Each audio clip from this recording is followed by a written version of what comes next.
সকাল সকাল ঘুম থেকে উঠেই চলে এলাম রান্নাঘরে। কি ব্রেকফাস্ট হবে সেটাই রেডি করার জন্য। আজকে বুধবার, কিন্তু আমার ছেলে আজকে স্কুল যায়নি। ওর বন্ধুরা স্কুল যাবে না, ওর কয়েকজন বন্ধু স্কুল যাবে না বলে ও স্কুল গেল না, স্কুলটাকে অফ করলো। তো তার জন্য আর আমার ছেলে স্কুল না থাকলে আমার ঘুম থেকে উঠতে অনেকটাই লেট হয়ে যায়। আসলে সত্যি কথা বলতে কি বন্ধুরা, আমি কিন্তু সকালবেলা ঘুম থেকে উঠতে একদমই পারি না।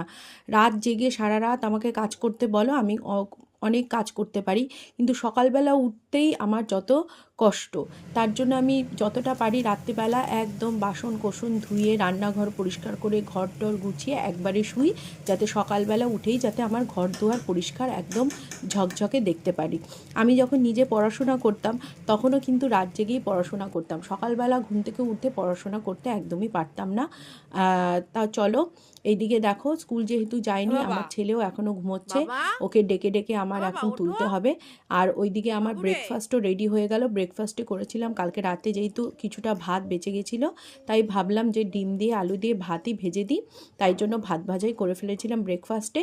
তো চলো, এইদিকে আমি আমার ব্রেকফাস্ট করে নিলাম, আর ওইদিকে ভাতটাও বসিয়ে দিয়েছি যাতে আমার ব্রেকফাস্ট করতে করতে ভাতটাও হয়ে যায়। আর এইদিকে আমার ছেলে দেখো ব্রেকফাস্ট করে টোরে, যেহেতু স্কুল যায়নি, এখন বই নিয়ে পড়তে বসে গেছে। আর আজকে দুপুরে বাজার থেকে এনেছিল, দুপুরে মানে কালকে রাতেই বাজার করে এনেছিল। তো কি কি রান্না করছি দেখো। এনেছিল হচ্ছে ট্যাংরা মাছ। ট্যাংরা মাছগুলো কিন্তু খুব ভালো ছিল, একদম পেটে তেল ভর্তি ছিল, ডিম ছিল না কিন্তু তেল ভর্তি ছিল। আর ছিল বেগুন, ভাবলাম বেগুন দিয়েই কালো জিরা কাঁচা লঙ্কা দিয়ে ট্যাংরা মাছের ঝোল করব। তো সেই মতনই ট্যাংরা মাছগুলোকে ধুয়ে নুন হলুদ মাখিয়ে ভেজে নিয়ে বেগুন দিয়ে কালো জিরা কাঁচা লঙ্কা দিয়ে ঝোল করে ফেললাম ট্যাংরা মাছের। আর ওইদিকে করলাম হচ্ছে, ছিল একটা পেঁপে, পেঁপে দিয়ে আলু দিয়ে ছোলা দিয়ে একটা নিরামিষ তরকারি করে ফেললাম। আর ভাত তো থাকেই, আর করেছিলাম উচ্ছে ভাজা।